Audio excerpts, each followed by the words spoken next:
میں وہ کردار یا وہ پوزیشن نہیں ہے، اس طرح سے نہیں کر رہی جس طرح سے مولانا صاحب جا رہے ہیں اور جس طرح سے مسلم لیگ نون کا حوالہ دیا جا رہا ہے. تو آپ کو بھی کچھ اندازہ ہوا کہ پاکستان پیپلز پارٹی کی فوٹنگز بدل رہی ہیں، وہ کچھ الگ وہ سوچ رہی ہے؟ دیکھیے، اس پر تو اتفاق ہے کہ اس حکومت کو جانا چاہیے، الیکشن ہونے چاہیے پاکستان کے اندر دوبارہ. اس کے لیے حکمت عملی کیا ہونی چاہیے؟ تو انڈور ہماری جب میٹنگز ہوتی ہیں تو ہر پارٹی کے مختلف تجاویز ہوتی ہیں، لیکن فیصلہ جب ہوتا ہے تو وہ پورے ہاؤس کرتا ہے اس حوالے سے. اب آپ کی صحافت کی سب سے بڑی کامیابی یہ ہوتی ہے کہ وہ انڈور کہانی جو ہے وہ باہر لے آتے ہیں جی، اور پبلک کو اظہار ہے کہ بہت بڑا اختلاف ہے اور دیکھو ایک پیج پہ نہیں ہے. تو یہ میڈیا کی ایک دنیا ہے، اس کا اپنا ایک مزاج ہے، ان کا اپنا ایک سسٹم ہے، ان کی اپنی ترجیحات ہیں. ہم اس کے پابند نہیں ہوا کرتے. فیصلے ہمارے سب متفقہ جا رہے ہیں، بہتر انداز سے آگے بڑھ رہے ہیں، اور ہم نے 1 جنوری کو اجلاس بلا لیا ہے کہ ضمنی الیکشن میں حصہ لیں یا بائیکاٹ کریں. مولانا صاحب، آپ کے حوالے سے، آپ کی زندگی کے حوالے سے بھی تحفظات سامنے آئے ہیں کہ کسی قسم کی دہشت گردی کا نشانہ آپ بن سکتے ہیں. تو آپ کو موجودہ حکومت سے یہ توقع ہے کہ وہ آپ کی جان کی حفاظت کر پائے گی؟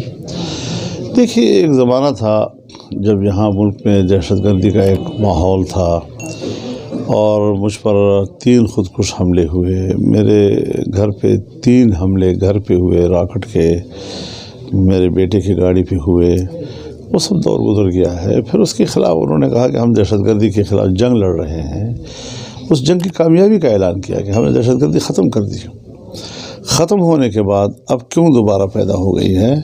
کیا یہ ہمارے ان قوتوں کی ناکامی نہیں ہے؟ کیا یہ ان کا فیلئر نہیں ہے کہ جہاں ان کو ملک کی سلامتی کے لیے لڑنا تھا وہ سیاسی جنگوں میں مصروف ہو گئے، جہاں سرحدات پہ لڑنا تھا وہ سیاسی عمل میں مصروف ہو گئے، جنہوں نے دہشت گرد کو پاکستان کے اندر کا دشمن کہا اس کے خلاف لڑتے لڑتے اب دوبارہ وہ صورتحال بن رہی ہے. تعجب کی بات یہ ہے کہ ایک طرف ڈیرہ اسماعیل خان کی پولیس کہتی ہے ہمیں کہ ہم پر دباؤ ہے کہ فضل الرحمان سے جو سیکیورٹی ہے اس کی وہ کلوز کر دو جی.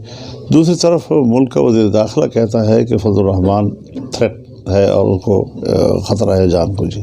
اب یہ تضاد، اس کا کیا حل ہم نکالیں، کہاں سے نکالیں جی؟ تو یہ سارے وہ معاملات ہیں، لیکن الحمدللہ زندگی اللہ کے ہاتھ میں ہے.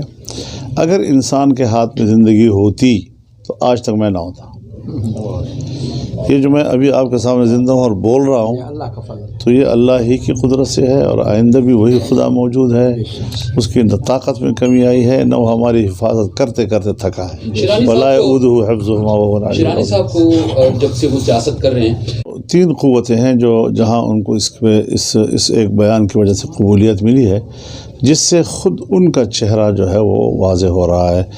ایک جو ہماری اسٹیبلشمنٹ ہے وہ اس کو سپورٹ کر رہی ہے، ایک حکومت PTI سپورٹ کر رہی ہے، ایک اسرائیل سپورٹ کر رہا ہے اس بات کو، ایک مغربی دنیا کی میڈیا اس کو سپورٹ کر رہی ہے. اس سے معلوم ہوا کہ یہ ایکسپوز ہو گئے. یہ تو ایک مولوی صاحب کا بیان تھا، ایک گفتگو تھی، ٹھیک ہے، اس کی پارٹی تو اس کا حساب لے گی نا کہ یہ جمعیت علماء اسلام کے منشور کے خلاف ہے جی. آپ جمعیت علماء اسلام کے منشور کے خارجہ پالیسی کا چیپٹر پڑھیں، اس میں آپ کو پتہ چل جائے گا. اور پھر اسرائیل کی پاکستان دشمنی یہ روز اول سے واضح ہے، اور اس پر مزید ہم کام کر رہے ہیں کہ وہ کن سازشوں کے تحت آگے بڑھ رہا ہے.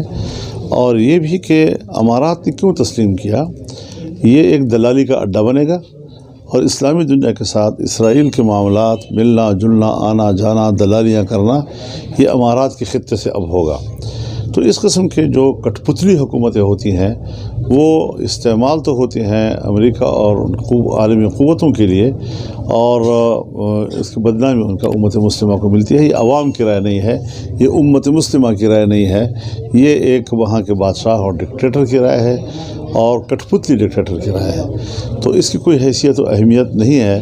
امت مسلمہ اپنی آواز اٹھائے گی، اور جمعیت علماء اسلام نے 21 جنوری کو کراچی میں نو اسرائیل نو یا اسرائیل نامنظور کی بہت بڑی ریلی کا اعلان کر دیا ہے اور انشاءاللہ ہم امت مسلمہ کی آواز بن کر میدان میں آئیں گے۔ PDM کا اجلاس طلب کیا گیا ہے 2 جنوری کا، آئیں گے کہ ضمنی الیکشن میں ہم نے حصہ لینا ہے نہیں لینا، اور کچھ اور چیزیں بھی جو ہمارے مد نظر ہیں، لانگ مارچ کی تاریخ ہے، استعفوں کا مسئلہ ہے، اگر سینٹ کا الیکشن ہوتا ہے تو پھر ہماری حکمت عملی کیا ہونی چاہیے، یہ ساری چیزیں جو ہیں ویسے صدر آپ سمجھتے ہیں کہ نون لیگ کو، پیپلز پارٹی کو یا دیگر جو اپوزیشن کی جماعتیں ہیں ان کو ضمنی انتخابات میں حصہ لینا چاہیے؟ آپ کیا بحیثیت صدر آپ کیا؟ دیکھیے میرے خیال میں جب ایک دفعہ میٹنگ بلا لی گئی ہے تو پہلے اپنے رائے کو عام کر دینا یہ شاید مناسب نہیں ہوتا۔ جی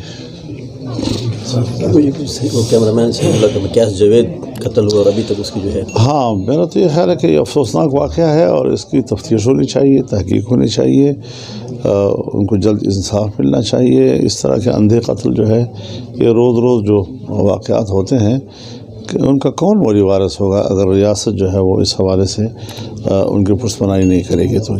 سر ابھی تک مالی امداد کا بھی نہ صوبائی نہ وفاقی حکومت نے اعلان کیا اس کے لیے، اس حوالے سے بھی میں تو مالی امداد کے لیے نہیں کہتا جی، اللہ تعالیٰ ان کو بہت دے گا، لوگ بہت ہیں مدد کرنے والے، اس سرکار کی مدد جو ہے وہ شاید گھر میں برکت نہ لائے۔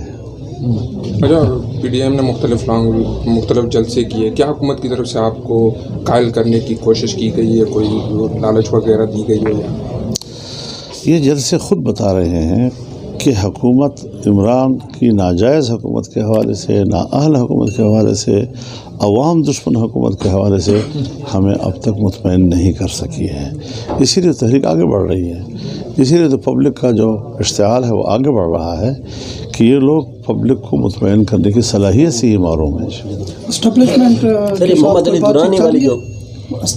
کے ساتھ بیک ڈور خبریں آ رہی ہیں کہ بیک ڈور رابطے ہیں، کوئی اس طرح کی بات ہے؟ محمد علی دورانی نے جو رابطہ کیا یا ان کے شہباز شریف سے رابطے ہو رہے ہیں، تو یہ اسٹیبلشمنٹ ہے یا حکومت کی طرف سے کوئی رابطے ہو رہے ہیں؟ یہ جو دیکھیے یہ فنکشنل لیگ جو ہے یہ تو بے ٹیم ہے اسٹیبلشمنٹ کی، اور انہوں نے پتہ نہیں کوئی ان کو ڈیوٹی دی گئی ہوگی کہ ذرا کچھ لوگوں سے مل لو۔ اب ایک قیدی ہے اور قیدی کو اگر کوئی حکومت کو درخواست دے کہ میں ان کو ملنا چاہتا ہوں تو کیا انکار کرے گا؟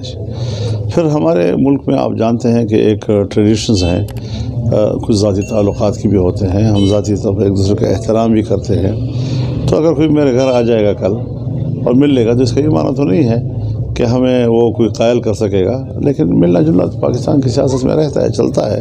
تاہم ہمارا موقف بڑا واضح ہے کہ حکومت پہلے اپنے استعفے کا اعلان کرے، عام انتخابات دوبارہ کرانے کا اعلان کرے، پھر طریقہ کار پر اگر کوئی تجویز وہ چاہتے ہیں کہ بات ہو سکے گی،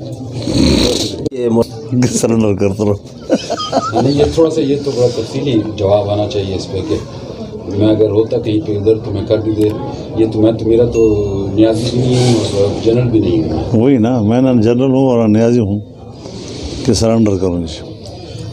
مولانا صاحب آپ سے یہ پوچھنا تھا کہ آپ کے تحصیل امیر ہیں موسیٰ خان صاحب، وہ نیب کے ہاتھوں گرفتار ہے، ہائی کورٹ میں بھی اس کی ضمانت خارج ہو گئی ہے، ڈی اے خان میں آپ کے سینکڑوں کارکنوں کے خلاف احتجاجی مظاہرہ کرنے پر مقدمات بھی درج ہوئے، اس حوالے سے آپ کا کیا کہنا ہے؟ اور اس کے علاوہ جو ہے استعفوں اور یہ جو ضمنی الیکشن کے حوالے سے بات کی جا رہی ہے، تو کیا حصہ لیں گے؟ اگر لیں گے تو پھر استعفوں کا تو غالباً آپ کیا سمجھتے ہیں؟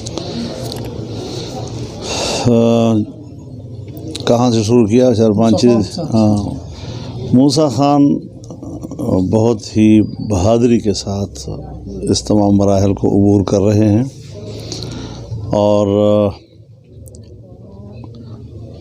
عدالت کے محاذ پر وہ نیب کو شکست دے چکا ہے، لیکن پس پردہ کچھ قوتیں ہیں کہ جو ہمارے خلاف یہ سب کھیل کھیل رہی ہیں، اور جمعیت علماء اسلام کی کل ایک عاملہ کا اجلاس ہوا تھا، اس میں میں تو شریک نہیں تھا، لیکن انہوں نے بالکل وضاحت کے ساتھ قوم کے سامنے اپنا کیس رکھ دیا ہے کہ نہ نیب ہمارا نشانہ ہے، نہ عدالت ہمارا نشانہ ہے، جو پیچھے سے پتھر مار رہے ہیں پھر وہی ہمارا نشانہ ہے۔